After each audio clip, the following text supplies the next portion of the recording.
Manila Broadcasting Company. DZRH, member, kapisanan ng mga broadcaster ng Pilipinas.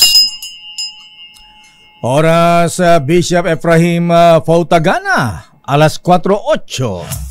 Uy! Nakapag-break ka na ba? Nakapag-relax ka na ba? Saan ka man nagtatrabaho, mapa-opisina man o work from home o mula mismo sa pwesto, sasabayan namin ang break time mo. Sasabayan namin ng mga balita at komentaryo, mga panayam ng mga taong viral ngayon. DZRH Break Time!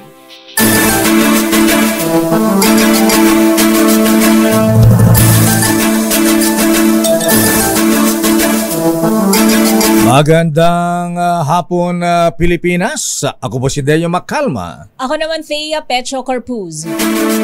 Narito ang headlines ng ating mga balita ngayong araw ng Huwebes. Ngayon ay 12 ng buwan ng Setyembre. Bagyong Ferdy o na may international name na Bebingka ba? Parang bibingka. Nakakagutom lakay. Masarap ba yan? Posibleng lumakas pa at maging typhoon category pagpasok ng Philippine Area of Responsibility bukas. Pinaniniwala ang mass grave sa Pogo Hub sa Pampanga, planong hukayin ng PAOK. Huwag nang planuhin, tuloy na. Samantalang mga tinaguraang Angels of Death ng Kingdom of Jesus Christ. Wow, meron palang ganyan. Iimbestigahan ng Philippine National Police. Dating Secretary Roque muling makukulong sa Kongreso dahil sa contempt. Ano naman? Ginagawa niyang suki si Secretary Roque. Malacanang, abay umalma naman sa fake news. Abay siya nagpalabas ng fake news na nag-resign na raw si Defense Secretary Gibo Chodoro. Roll out ng libreng bakuna laban sa ASF, ilalarga na sa Visayas at Mindanao sa Oktubre.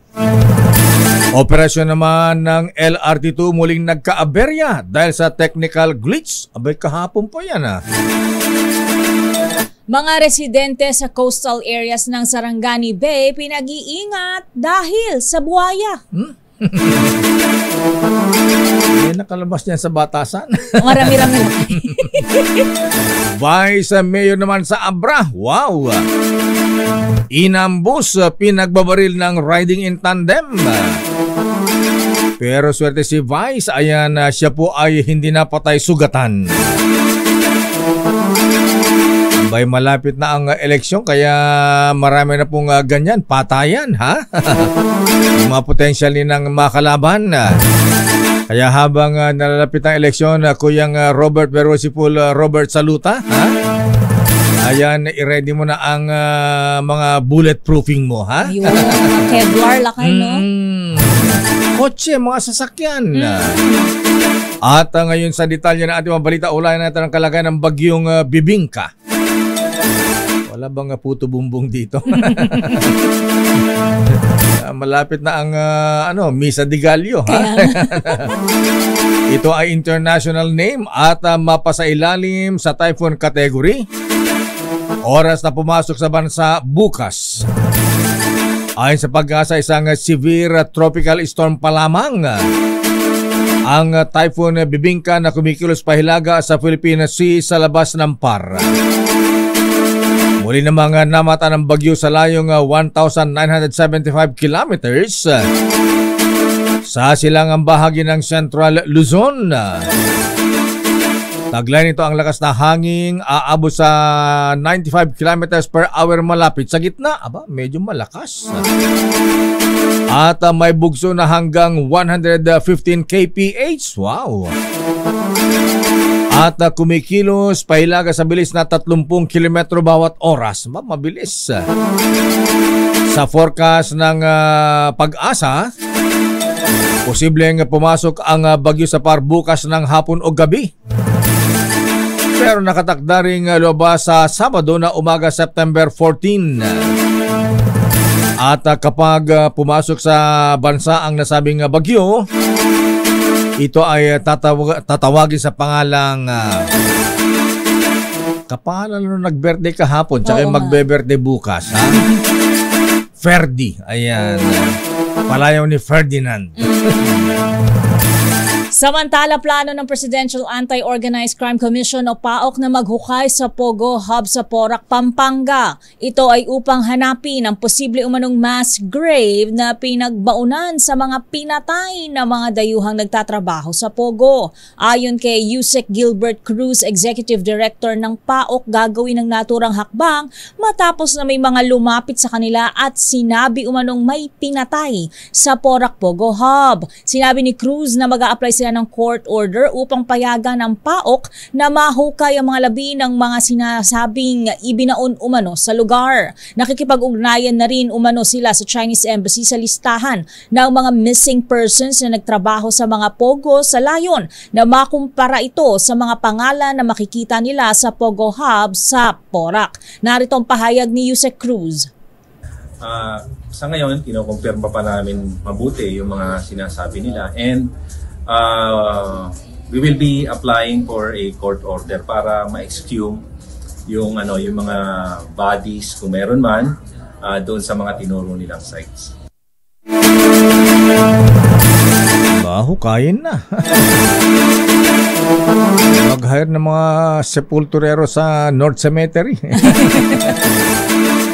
Merong mga protector ang leader ng Kingdom of Jesus Christ na si Pastor Apollo Kibuloy.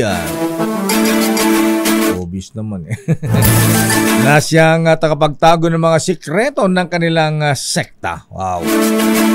Sa exclusive na panayam ng DZRH, sinabi ni Davao City Police Chief Colonel Hansel Marantan na tinatawag ang ito na Angels of Death. Wow.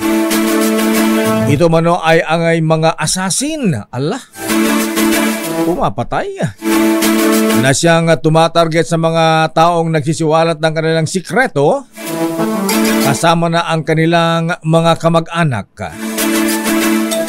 Kabilang muna sa grupo ang mga dating miyembro ng Philippine National Police. Wow. At dating miyembro ng Armed Forces of the Philippines, dating mga pulis at mga sundalo. Ganito ang pagbulgar ni Colonel Hansel Marantan. Ang pagkakaalam ko sila, it can be a combination of both active and non-members of the security forces. Active. Yung security members, sila yung mga members of the Angels of Death. Mm-hmm. Meron akong nag-surrender, voluntarily gave the information with me. Mm-hmm. At he is a member of that. Kaya alam ko yung mga sort of the dynamics of the members of death of Pastor Kibuloy. Samantala, iniimbestigahan na ng Philippine National Police ang sinasabing Angels of Death ng Kingdom of Jesus Christ na ginagamit umanong panakot sa mga biktima ng pang-aabuso ni Pastor Apollo Kibuloy. Ito'y matapos ilutang ni Davao City Police Chief Colonel Hansel Marantan sa DZRH na may tila private armed group ang religious organization na binubuo ng mga dating miyembro ng security sector. Sa pulong balitaan sa Campo Crame, sinabi ni PNP spokesperson Police Colonel Jean Fajardo na nakatutok ang pagsisiyasat sa aligasyong pinatatahimik ng Angels of Death ang mga magbubunyag ng sikreto ni Kibuloy. Narito ang pahayag ni Fajardo. Well, yung concentration ng focus, yung focus ng ating investigation ngayon is based on sa mga revelations ng mga bata, including if talagang yung mga Angels of Death ay talagang mga goods yan or just a figurative speech, makalantakin din ng mga bata. But ongoing po sir yung investigation po. Walang private army si Pastor Apollo Kibuloy ng Kingdom of Jesus Christ. Ito naman ang pagtatanggol ng abogado ni Kibuloy na si Attorney Mark Tolentino bilang reaksyon sa isiniwalat ni Davao City Police Chief Colonel Hansel Marantan na may protektor ang religious leader na nagtatago ng kanilang mga sikreto. Ayon kay Atty. Tolentino, hindi man ito totoo at wala rin umanong umaaktong sariling pulis ang KOJC. Patay marito ang nangyaring raid sa Davao City compound kung saan nagdasal at umawit lamang daw ang mga miyembro ng nasabing sekta. Narito si Attorney Mark Tolentino. Walang private army si Pastor Kibuloy. Nakita niyo naman, 5,000 pulis pumunta doon sa KOJC. Anong ginawa ng mga members? Nagdasal. Kumakanta ng mga gods, kanta ng Panginoon Diyos. Samantala, 5 pang babaeng biktima ang lumutang na hinalay rin umano ni KOJC leader Apollo Kibuloy. Sinabi sa DZRH ni Colonel Hansel Marantan, hepe ng Davao City Police, na nasa edad 13 anyos ang mga ito nang molestyahin ng pastor. Inihahanda na anya ang testimonya upang idagdag bilang ebidensya sa mga nauna ng isinampang kaso laban kay Kibuloy. Narito si Marantan. Okay, they were raped. Pero paano sila na-rape? Ito yung short narrative nila. I'm just relaying it with you. Sana marinig ng buong sambayanan na hindi naman fair sa mga tao yung ginawa ni Kibuloy. They were recruited kasi ito, mga batang ito, minors. At the average of 12, 13. Dinala sila doon sa foundation para pag-aralin. Hindi guys of that, tama naman, yung iba naman na pag-aral. Pero those who are spotted that fits the standard of Kibuloy, they turn out to be prey to a monster. So hindi na sila pinag-aral, dinala na sila doon sa KOJC compound.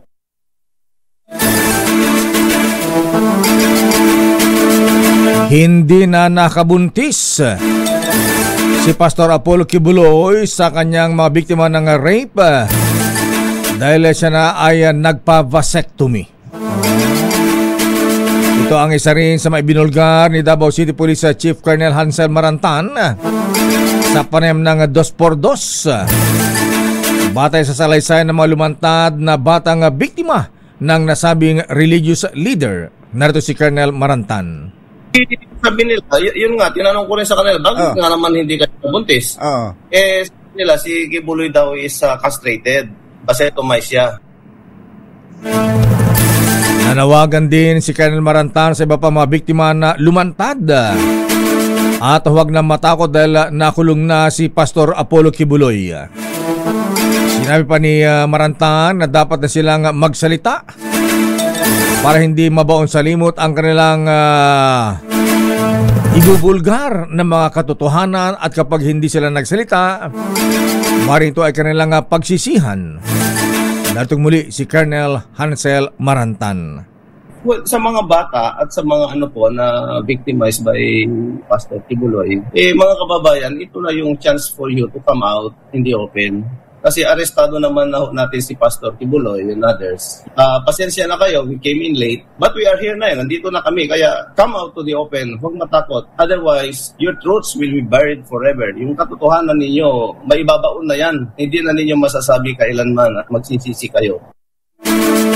Sa iba pang balita, napipintong makulong muli sa Kongreso si dating presidential spokesperson Harry Roque. Ito ay matapos siyang isight for contempt ng 4 na House Joint Committees na nag-iimbestiga sa drug war noong nakalipas na Duterte administration. Ginawa ng Quadcom ang hakbang matapos pumayag ni Roque na magsumite ng mga dokumento tungkol sa paglobo ng ng kanyang asset mula sa Bayancam Holdings at trading mula sa 125,000 pesos noong 2014 hanggang sa lumaki na mahigit sa 67 million pesos noong 2018. Gayunpaman, nag-file ang dating kalihim ng motion to quash sa pagsabpina ng panel sa mga tinutukoy na dokumento. Sinabi ni Batangas Representative Jervil Luistro na nagkaisa ang Quadcom na ibasura ang motion at iginiit na hindi maaari isangkalan ni Roque ang kanyang right to privacy dahil nakasalalay sa usapin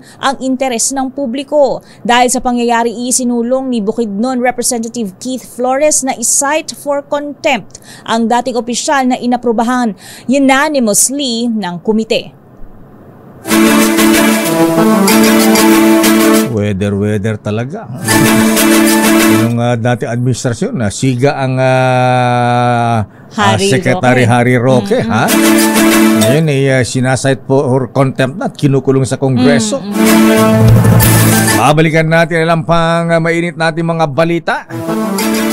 Abay, yung mga kumakalat na chismis sa Campo Aguinaldo at iba pang lugar na nag-resign na raw si Defense Secretary Gibo Teodoro. Fake news ayon mismo kay Pangulong Bongbong Marcos.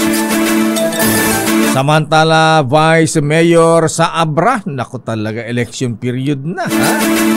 Inambo sa pinagbabaril ng riding in tandem. Nakaligtas ang Vice Mayor pero siya ay sugatan. Samantala, operasyon ng LRT2 muling nagkaaberya dahil sa technical glitch. Na naman anyari. At ang mga residente naman sa coastal areas ng Sarangani Bay sa Sarangani Province, abay pinag-iingat dahil sa buwaya. Ayan. Buwayang apat ang paa o dalawang paa? Pwede both lakay. Ang detalye po ng mga balita yan sa ating pagbabalik sa ating palatuntunang break time. RH Break Time! Oras, Mr. Cesar Lee, Mr. Michael is my guy. Dr. Isa Suntay, alas 4:24. Ang mga reports, standby, Leta Narciso mula sa Malacanang. Ano ang latest sa palasyo, ha? Ayan, kay birthday boy. Oy, advance happy birthday, Mr. President. Abay, ilan taon ka na ba bukas, apo, ha? Abay, 67 na pala siya bukas.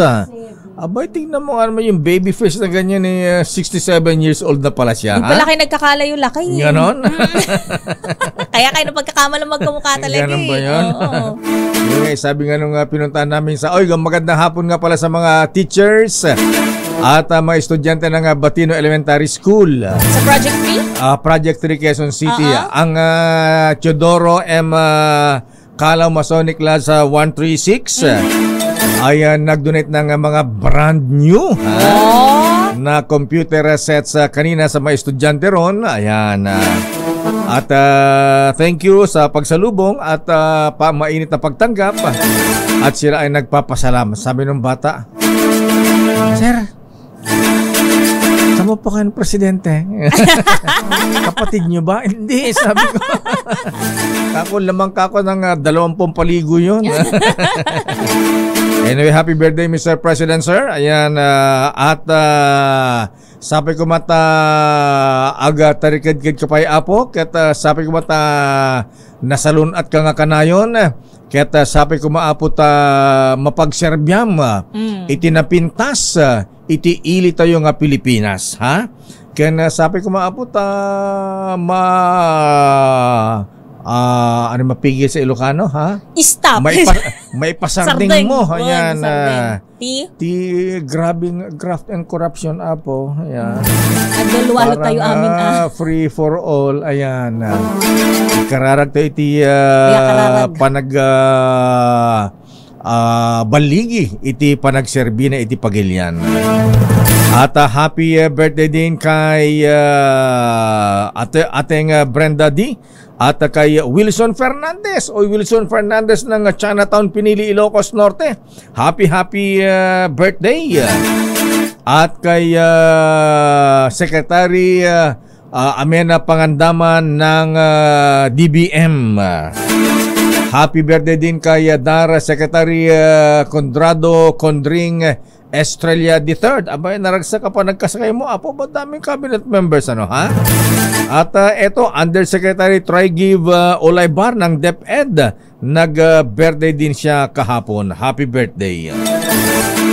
At bago ang reports, abay, alamin nga natin, ha? Alamin nga natin sa LRTA.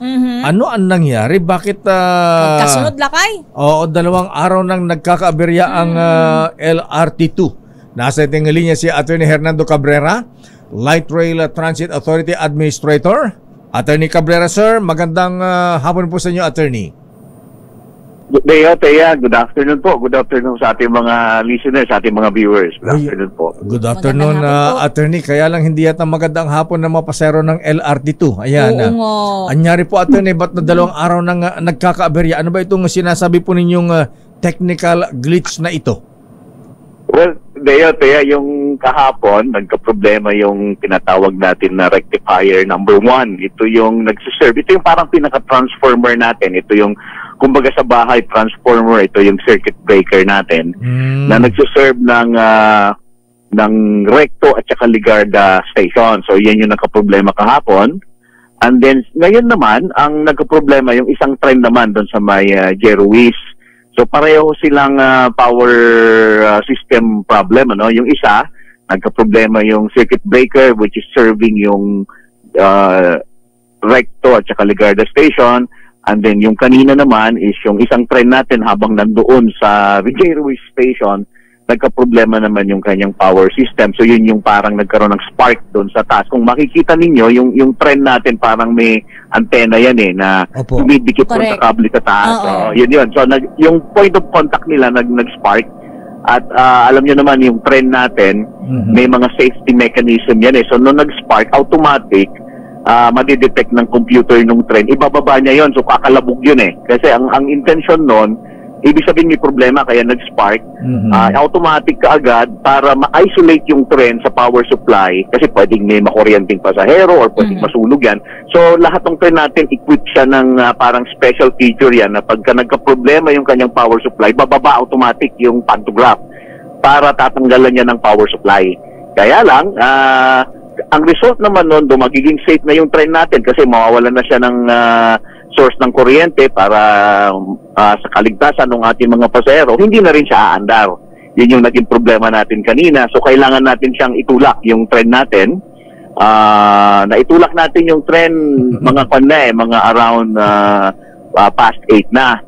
Ano? So, in the meantime na hindi natin siya maitulak muna, minabuti natin. Nakabara kasi sa linya. So, tigil operasyon tayo. So, nung hindi pa natin maitulak, we decided na in the meantime, yung at around 8:15, inumpisa natin yung tinatawag natin na degraded operation. Ito yung kalahati lang yung operasyon natin. So kanina around 8:15, pinatupad natin yung magmula Antipolo hanggang Cubao at saka Cubao pabalik na Antipolo na biyahe. And then around mga 9:42 na nung natanggal na yung tren, na-check na natin yung area na okay na siyang padaanan ulit. So ni-restore natin pabalik yung full line operation sa natin around 9:42.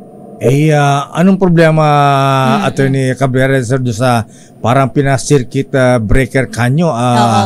Luma na ba ito? Ayan, wala bang pamalit ka agad? Yung rectifier na tinatawag. Ayan, hindi ba katulad sa bahay na pagka pumalya yung isang ilaw natin, fuse natin on-off lang natin gumagana? Ayan, hindi ba pwedeng ganun yan, Attorney? Wala ba tayong spare? Okay, yung rectifier natin, meron tayong 7 ganyan, magmula, yung linya kasi natin magmula recto hanggang Antipolo, and we are operating 7 na rectifier station. Kaya lang, sa bahay, maliit lang, di ba? Yung ating circuit breaker, maliit lang yan, parang shoebox lang.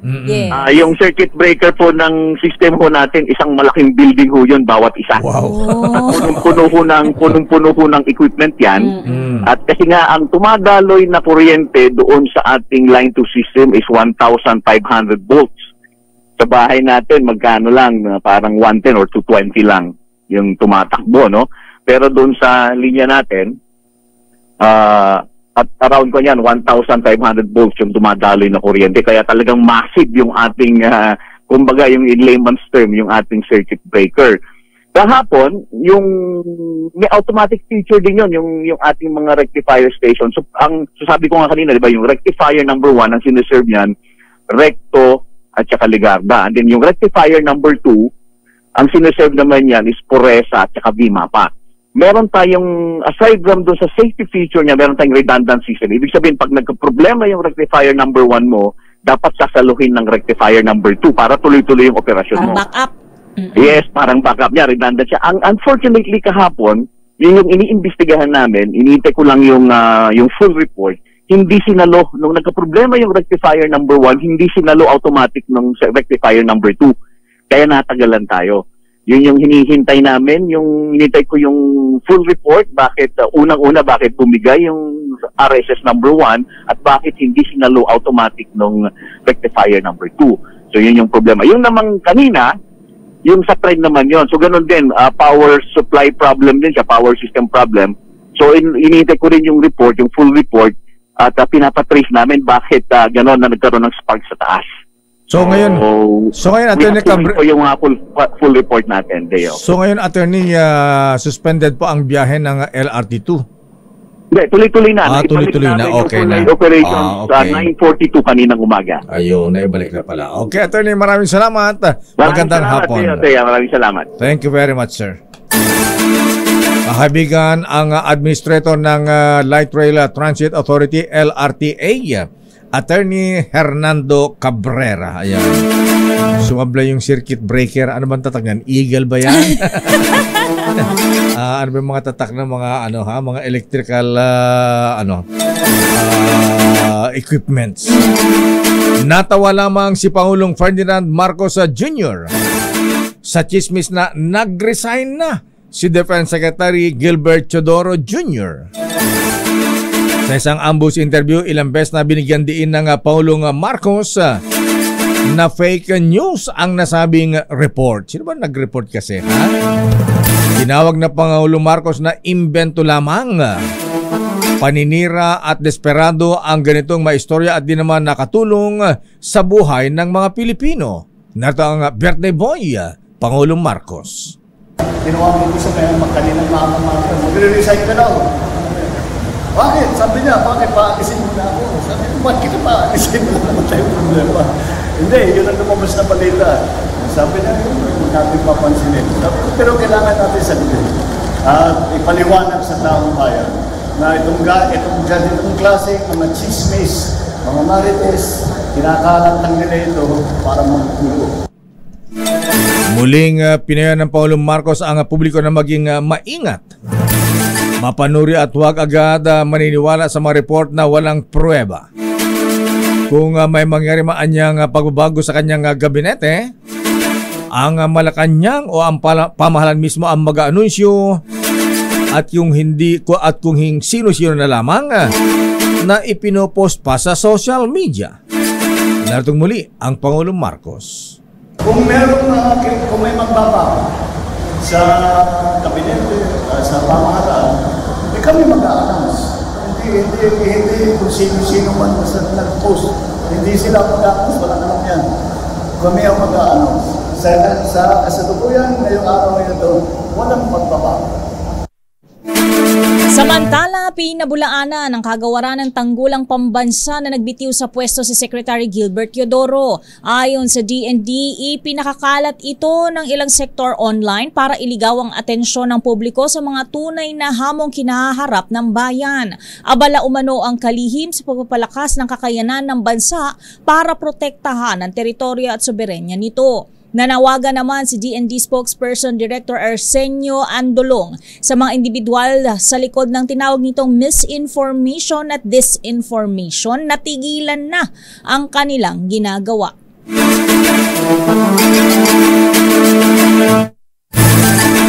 Samantala, narito na ang mga reports. Unahin natin ang report mula sa Malacanang, 6 na Filipino Paralympians. Wow! May mga naka-gold medal ba, Leta? Binigyan ng tig 1 milyong pisong cash ng Pangulong Marcos. Narito ang report mula kay Aris14, Leta Narciso. Please come in. Miss Let. Lakay, Miss Thea, pinarangalan ni Pangulong Ferdinand Marcos Jr. ang 6 na Pilipinong atleta na sumabak sa katatapos na 2024 Paralympic Games sa Paris. Nagkaroon ng meet and greet kay Pangulong Marcos, First Lady Liza Marcos at kanilang mga anak, sina wheelchair racer Gerald Pitt Mangliwan, Gabriel thrower Sandy Asusano, Aline Kiano Ganapin, Agustina Bantilok at swimmers na sina Ernie Gawilan at Angel Oton. Sa simpleng seremonya na ginanap sa President's Hall sa Malacanang, tumanggap ang Pinoy Paralympians ng tig-1 milyong piso mula sa Office of the President. Binigyan rin sila ng presidential citation. Sa kanyang pakipag-usap sa mga atleta, Sinabi ng Pangulo na ipinagmamalaki ang mga ito ng buong Pilipinas at pinayuhang magsimula na ulit magsanay para sa susunod pang kompetisyon. Bago pa man sumabak sa Paris Paralympics, ipinag-cheer na ni Pangulong Marcos ang Pinoy Paralympians na ay maituturing ng kampiyon dahil sa kanilang dedikasyon sa pagsasanay sa kabila ng mga hamon. Ito si Let Narciso para sa DZ. Yes, Lakay? May naka-gold medal ba sa kanila? Wala, Lakay. Bigo silang mga pag-uwi ng medalya, pero si Asusano ang itinuturing na best performer dahil umabot siya sa 4th place. Ang sinundan ni Autumn na nagtapos naman sa 5th place ng women's 50 meters butterfly, so sa swimming. Okay, maraming salamat, Miss Let. Congratulations pa rin. Balik sa inyo, Lakay at Miss Thea. Samantala, mga opisyal ng PAOK nilalapitan din ng kampo ni dating Mayor Alice Guo. Detalye mo RH28 Raymond Dadpaas. Raymond.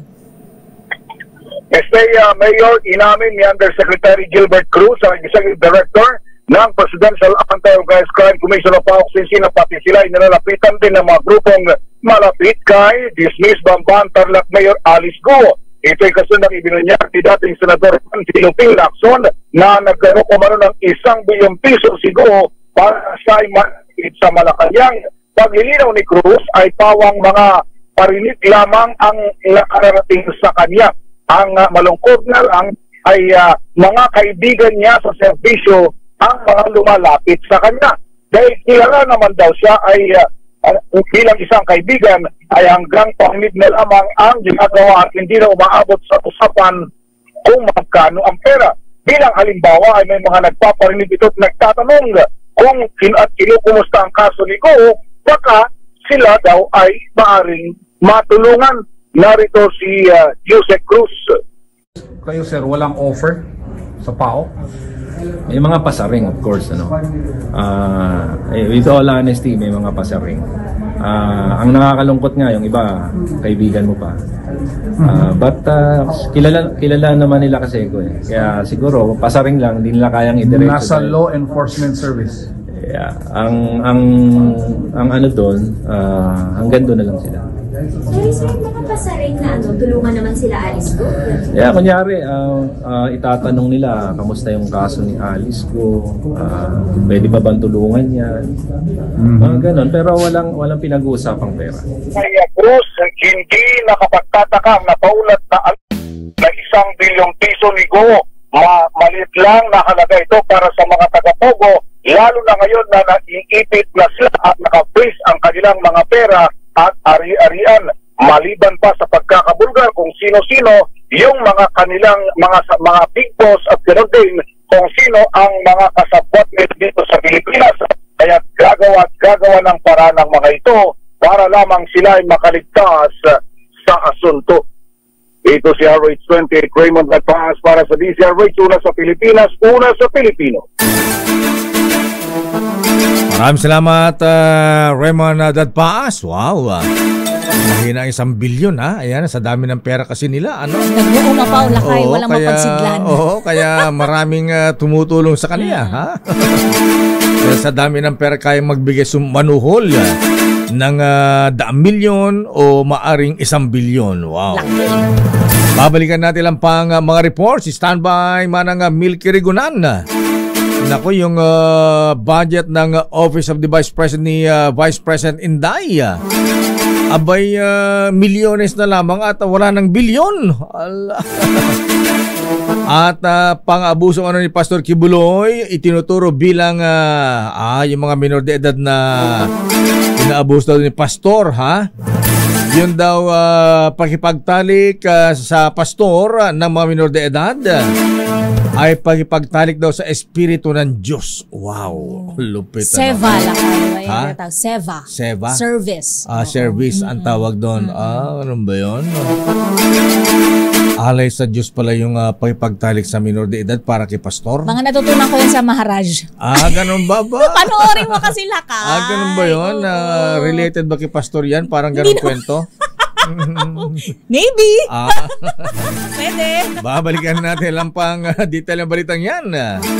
Standby Cristana Carg at Edniel Parrosa. oras. At teka muna, bago tayo mag-commercial, ayan, ipinapalan po sa mga kaibigan na kamag-anakan ni Dr. Juanita Lee ng Lourdes Hospital na sinundo na po ni Lord ay nakaburol sa Funeraria Pass sa May Manila Memorial Park, Sukat, Parañaque. Ang hatid po sa uling hantungan, ang libing po ay sa Linggo na umaga matapos po ang misa. Muli, our condolences sa pamilya at kamag-anakan ni Dr. Juanita Lee, lalo sa kanyang kapatid, Mr. Cesar Lee ng Toyota Alabang. Oras, Miss Thea. Ganap ng alas 4:48. Mga reports, pero happy birthday muna kay Apo Brigadier General Arsenio Sadural ng PMA Class 93. Aba, General Sadural, happy birthday! At kay Mista ni Colonel Dator, si Alexander Bingbong Arbolado. At Colonel Generoso Bautista, happy birthday ng CGSC Class 1966 from Colonel Joseph Dator. At binabati natin si Gayem Lando Coloma ng Pinili, Ilocos Norte. At si Kapitan Benji Escobar, kumusta ka na, Kap? Alamin natin report, kawalan ng paliwanag ni Vice President Inday Sara Duterte sa mga pondo na paglalaanan ng 2025 budget ng Office of the Vice President. Nakaapekto sa malaking tapyas ng kanyang budget na hindi man lang umabot ng 1 bilyon, 100 milyon na lang. Magkano ang ibibigay na budget ng Kongreso kay sa OVP? Manang Milky Regunan, please come in. Milky. Lakay at Thea, malaking factor ang pag-boycott ni Vice President Sara Duterte, kaya halos kalahati ng panukalang budget ng OVP sa 2025 ang natapyas. Ayon kay Marikina Representative Stella Kimbo, Senior Vice Chair ng House Appropriations Committee, walang pagkakataon ng komite na makuha ang paliwanag sa iba't ibang mga programa ng OVP sa 2025 dahil mismong si VP Sara ang nag-boycott ng budget hearing ng kanyang tanggapan. Sabi ni Kimbo, kung maidepensa ni VP Sara sana ang mga programa ng paglalaanan ng pondo, baka mas malinawan ang komite sa paggagamitan ng budget. Narito ang pahayag ni Marikina Representative Stella Kimbo. Ang COA ay paulit-ulit na tinanong ng mga congressman at siyempre po ang sagot ng COA, ang maganda pong tanongin ay mismo ang OVP. So, only to that extent that if we can get better answers, better justifications, baka po. Pero kung hindi naman po magbabago or hindi naman po magbibigay ng dagdag na input, palagay ko ito na rin po ang kauuwian ng desisyon ng ating komite. Sa desisyon ng House Committee on Appropriations, 733.198 ang magiging budget ng OVP sa 2025 mula sa original proposed budget na 2.037 billion pesos. Laki na tapyas. Magkano? Natapyas. Oo, magkano na lang? Parang 33% na lang. Oo. So, ang tapyas, ay ganito na lamang ang budget na kaya Thea, 733.198 ang magiging budget ng OVP sa 2025 from the original proposed budget na 2.037 billion pesos. At least 100 milyon pa rin. So, siguro para sa mga staff na lang yan, pasweldo.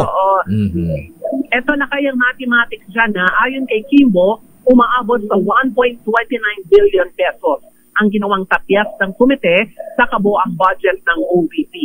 Ang naturang alaga ay mapupunta naman sa AIX o yung Assistance to Individuals in Crisis Situation sa ilalim ng Department of Social Welfare and Development at ang Medical Assistance to Indigent and Financially Incapacitated Patients sa ilalim naman ng Department of Health. Paliwanag ni Kimbo, hindi pa naman pinal ang halaga. Pwedeng madagdagan o pwedeng makaltasan ng pondo kapag muling magkukulong ang komite. Una rito, indirekomenda niya ako, Bicol Party List Representative Alan Sabico, Chairman ng House Committee on Appropriations, na ilipat sa DSWD at DOH ang pondo ng social services ng OVP dahil redundant daw ito.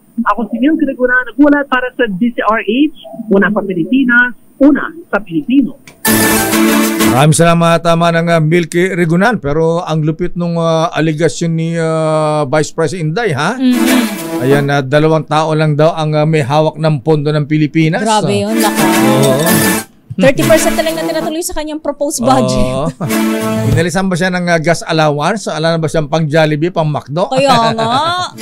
Samantala pang abuso umano ni Kibuloy, itinuturo bilang pakikipagtalik sa espiritu ng Diyos. Idetali mo nga yan, RH52 Edniel Parrosa. Edniel.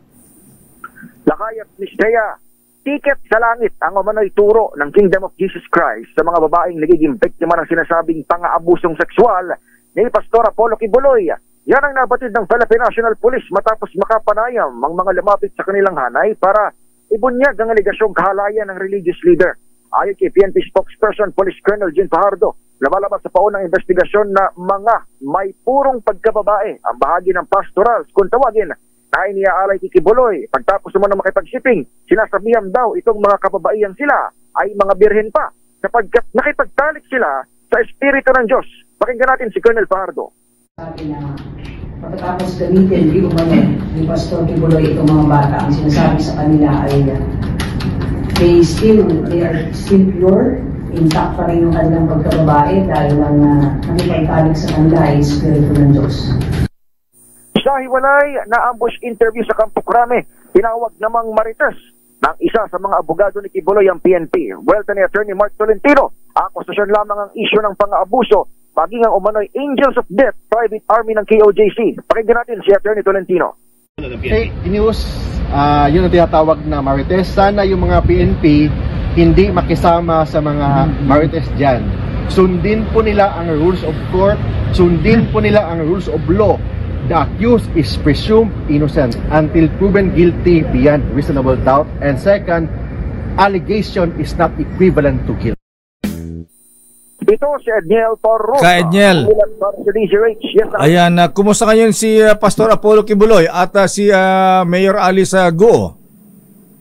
Lakay ang sinasabi ni Attorney Mark Tolentino, nakausap niya raw kanina si Pastor at kinalaki nila yung mga legal remedies na kanilang gagawin sapagkat tuloy lakay yung physical arraignment ni Kibuloy na ihaharap ng PNP sa korte sa Pasig City. Na raw yung kanilang kampo. As to the cap naman of Alice Guo Lakay, may mga biniverify lang tayong info patungkol doon sa kanyang schedule naman ng arraignment. Pero so far, kanina sabi ng PNP, hindi na raw niya, o si Colonel Fajardo, hindi na lumabas itong si Miss Alice Guo sa kanyang selda. Papasalamang ng libro ng i-check ng tawan ng PNP Lakay. Pero kumakain na siya. Ayun. Kumakain naman Lakay. Pareho sila ng menu. Oo, same lahat ng mga preso dyan. Oo, rasyon. Si Pastor Kibuloy, di ba nag-prayer vigil dyan? 2 days ago Lakay, binisita siya ng kanyang spiritual advisor. Yan ang... Ni spiritual advisor? Ang siya ang leader, may spiritual advisor pa siya. Yun nga Lakay. Actually, nireport yun kahapon. Ewan ko lang kung na-pick up. Pero binalita ko yan kahapon dito sa Pilan. Yung mismong head ng KOJC Lakay at kung tawagin nga ay Son of God, mayroon din palang spiritual advisor. So malibang doon sa kanyang pinaharap na spiritual advisor ay tinanong natin Colonel Fajardo, wala na raw Lakay ng ibang activities o spiritual activities itong pastor na alam ng PNP dahil bawal din namang pumasok sa loob, di ba? Ayan, di ba sa hingi ng tulong kay Lord, ayan, para siya ay maisalba sa kanyang sa mga aligasyon, akusasyon laban sa kanya? Hindi ko lang alam Lakay, pero kasi di ba siya daw si Lord, sabi anointed son of God. Doon sa kanyang doon sa kanilang theology. Ayan. So maliban doon sa spiritual advisor na kanyang nakausap, wala naman ang nabanggit ng PNP Lakay. Okay, maraming salamat Edniel. Balik sa inyo Lakay at Mistea.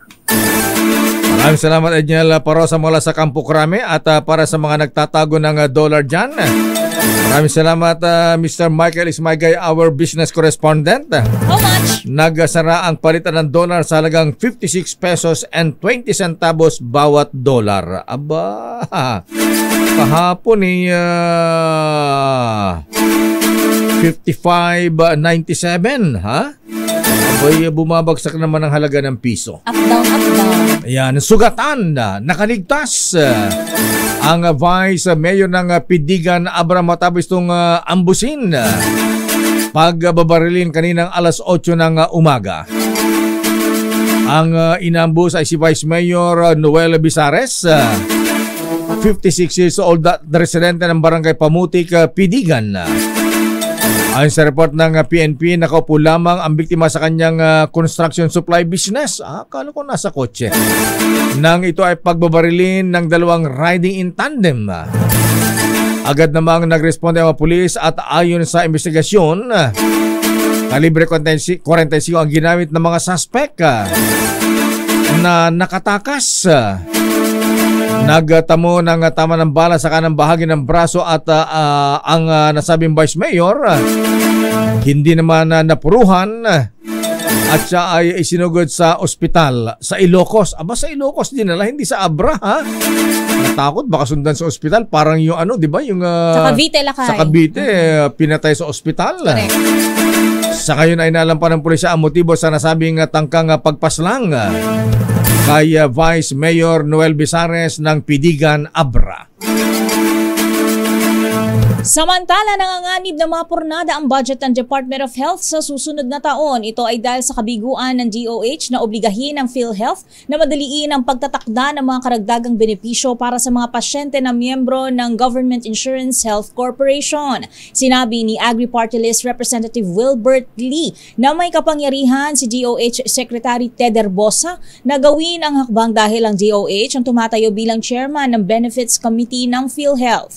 Ayon sa kinatawan, bilyong piso ang pondo ng PhilHealth kung kaya't walang rason upang maantala ang pagbibigay ng karagdagang benepisyo para sa kanilang mga miyembro. Nagbabala si Lee na kung mabibigo pa rin ng DOH na pukpukin ng PhilHealth, ipupursige niya na i-defer ang pondo ng ahensya sa plenary debates ng Kamara para sa 2025 national budget.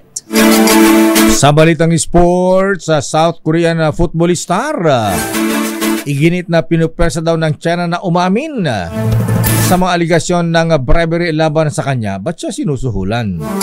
Kristan Karag, please come in.